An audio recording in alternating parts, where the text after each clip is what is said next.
Okay, so somebody asked a question that how or which option is better? You creating your Facebook page from your personal account or using a business manager? And I want to use this to answer that question.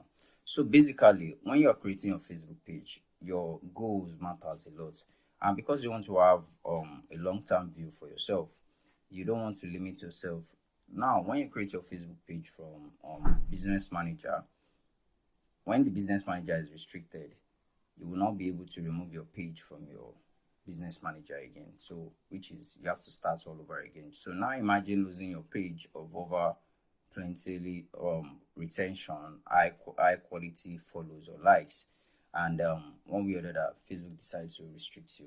But when you create it from your personal hard account, even if anything happens to your personal hard account, there is no way whereby you can easily just remove yourself, add somebody else as admin on your page. But regardless of this, there is another way you can do that.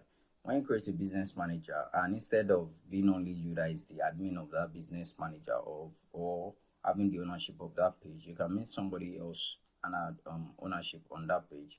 So with that, even if anything happens to your account, your business manager is restricted, the second owner can easily just continue from where you stop.